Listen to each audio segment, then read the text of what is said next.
vos préoccupations, les questions que vous avez. On est là pour répondre. Sur l'Église. Sur l'Église, sur nos actions, sur tout ce que vous voulez, on est là pour répondre, par la grâce de Dieu. Je sais que vous posez beaucoup de questions par rapport au diocèse uni. Il y a eu tellement de choses qui se sont dites. Mais vous savez, la vérité triomphe toujours. Et on a compris une chose. On a compris que faire l'unité, c'est pas facile. Beaucoup d'entre vous ici me connaissent. Ils savent comment nous avons œuvré pour essayer de rapprocher nos pères, essayer de les mettre ensemble. Pendant des années, nous avons travaillé à cela. Mais nous avons fait un constat, c'est qu'à chaque fois que nous avons un bon résultat, quelques temps après, ça se dégringole par peut-être manque de sincérité et les choses se désagrègent et on retourne pire qu'on était avant. Alors l'Éternel nous a mis à cœur pour nous dire que il vaut mieux essayer de parler et tous ceux qui veulent l'unité pourront se mettre ensemble. Et c'est ce que nous avons fait au diocèse uni. Les paroisses étant autonomes, nous avons lancé le mouvement de l'unité après le colloque que nous avons eu à Abidjan. Les décisions qui sont sorties de ce colloque étaient que nous puissions créer un diocèse uni et c'est ce que nous avons fait. Et tous ceux qui ont voulu adhérer ont adhéré. Peut-être ce n'est pas la réalité dans votre région ici, mais aujourd'hui, le diocèse uni représente 70% de l'église en Côte d'Ivoire. Dans certaines régions, à Abidjan, ça se voit, mais beaucoup dans certaines régions, on le sait. Pourquoi? Parce qu'on a une certaine philosophie. On se dit, la religion est la seule chose, on ne peut pas obliger quelqu'un à faire ce qu'il n'a pas envie de faire. Parce que la religion, la spiritualité, c'est une affaire de conviction. Il y en a parmi nous qui veulent aller au Bénin. Il y en a parmi nous qui veulent aller au Nigeria. On ne peut pas leur enlever cela. Parce que c'est leur conviction, c'est leur foi. Mais est-ce pour autant que parce que je vais au Bénin ou parce que je vais au Nigeria, je dois être distant de mon frère? Alors nous sommes dit que nous puissions aller au Bénin, que nous puissions aller au Nigeria. Si nous sommes en Côte d'Ivoire, en tout cas les chrétiens célestes de Côte d'Ivoire, d'abord il n'y a pas de nationalité à l'église, qu'on soit ivoirien, béninois, nigérien, togolais, quelle que soit la nationalité, si nous sommes en Côte d'Ivoire, que nous sommes chrétiens célestes, nous devons être tous ensemble pour parler le même langage. De sorte que quand nous avons quelque chose, nous le faisons ensemble. Et la preuve, aujourd'hui, vous êtes amenés à créer des structures, ok, qui s'interpénètrent, quelles que soient les tendances. Chacun a sa tendance, mais vous vous retrouvez dans un groupe où il y a un conseil spirituel, il y a une organisation, et vous vous fréquentez. C'est une forme.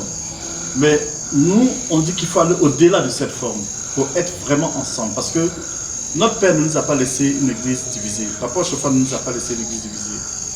Et quand on faisait l'unité, il y a certains pères qui disaient que faisons une fédération, c'est-à-dire que chacun reste dans sa tendance. Et puis, quand on a des événements, on se retrouve pour faire ces événements et on a une présidente dominante.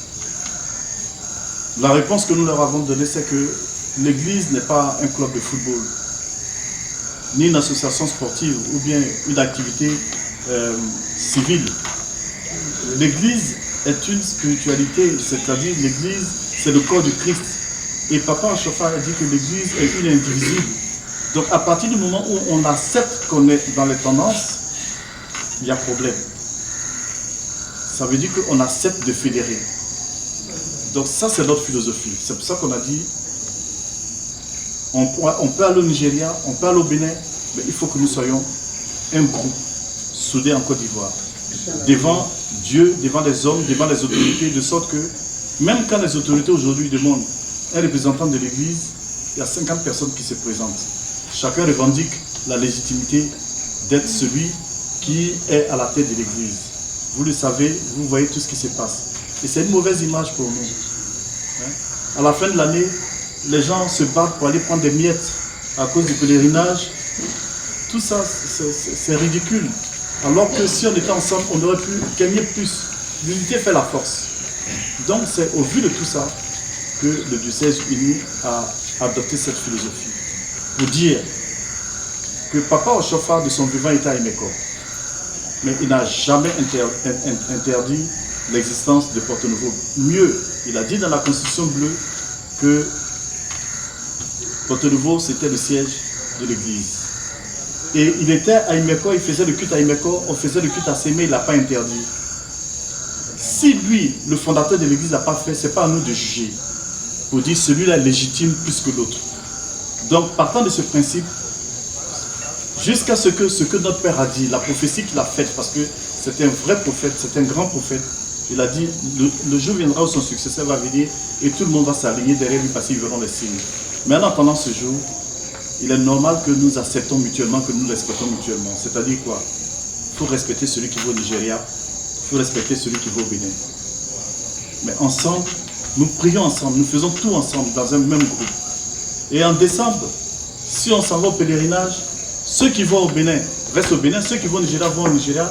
Et après on se regroupe, on revient ensemble, on est un seul groupe, une seule entité. C'est comme ça que nous voyons les choses. Et je pense que beaucoup de gens ont accepté ça. C'est pour cela que, en l'espace de 1 an et quelques mois d'existence, de 187 paroisses que nous étions aujourd'hui, nous sommes passés à presque 600 paroisses au diocèse uni. Parce que beaucoup ont accepté cette approche. Nous disons toujours que les paroisses sont autonomes. Les paroisses prennent des décisions, les paroisses gèrent leurs paroisses. Mais il faut vraiment être ensemble. Et pour aller plus loin, ce que nous avons suggéré, parce que nous avons la chance de parler à nous deux pères, qu'on le veuille ou non, les 2 sites prophétiques de l'Église, c'est bien Porto Novo et Imeko. Il n'y a pas 3, il n'y a pas 4. Tout le reste, c'est du blabla. Donc nous avons la chance de parler aux gardiens de ces 2 sites et de pouvoir échanger avec eux sur un certain nombre de choses. Ce que nous faisons par exemple au diocèse uni pour les tests bibliques. Nous prenons les tests bibliques du Nigeria, nous prenons les tests bibliques du Bénin. D'accord? Et nous essayons de prendre une partie de chacun des tests et nous faisons un ordre de culte que nous utilisons, de sorte que tout le monde se retrouve. Nous les mettons sur le même pied. Vous avez vu, oui, les tests bibliques, je ne sais pas des tests bibliques. En décembre, par exemple, nous avons fait venir Papa Adéogun devait venir, mais compte tenu de sa santé, il ne pouvait pas venir. Il a fait venir Papa Lachmi pour nous donner l'onction. Quand il s'est agi de l'arrivée du pasteur Emmanuel, on s'est impliqué pour son arrivée. Pourquoi? Parce que nous respectons et nous considérons ces 2 pères, les 2 gardiens de ces 2 sites. Donc c'est ça notre philosophie, c'est ça notre approche. On peut avoir raison, on peut avoir tort, mais nous pensons qu'on n'a pas d'autre solution. Jusqu'à ce que celui qui doit remplacer Papa Oshofa arrive, nous n'avons pas d'autre solution. Regardez l'église aujourd'hui en Côte d'Ivoire, regardez ce qu'elle est. Si nous-mêmes ne donnons pas une autre image de notre église, c'est triste. Je suis surpris et je suis étonné, mais en même temps, je suis heureux. Quand nous allons dans les villes pour l'évangélisation et que nous dressons notre podium, que nous mettons notre logistique en place, que les gens disent à l'église du Christ Céleste aussi on fait ça. Mais l'église du Christ Céleste, c'est une église d'évangélisation. Ce n'est pas une église évangélique, c'est une église d'évangélisation. Mais à force de montrer une autre image, les gens découvrent quelque chose qu'on a laissé de côté. Voyez-vous? Et c'est ça que nous devons tous nous mettre ensemble pour ramener, changer l'image de notre église, pour que les gens nous respectent. Parce qu'aujourd'hui, malheureusement, ce que nous montrons, c'est autre chose. Donc nous travaillons dans ce sens, nous travaillons dans beaucoup d'autres sens, pour que l'église puisse retrouver son image. L'année dernière, à travers toute cette tournée, nous avons eu presque plus de 700 nouveaux convertis qui sont baptisés.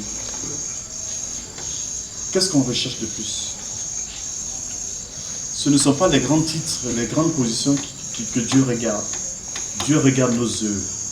Mais qu'est-ce que chacun d'entre nous faisons? Nous ne sommes pas venus pour suivre un individu, mais nous sommes venus pour suivre Christ et essayer de marcher dans les pas de Papa Chauffard. Papa Chauffard, toute sa vie, n'a fait qu'évangéliser. Il est passé de ville en ville, de village en village.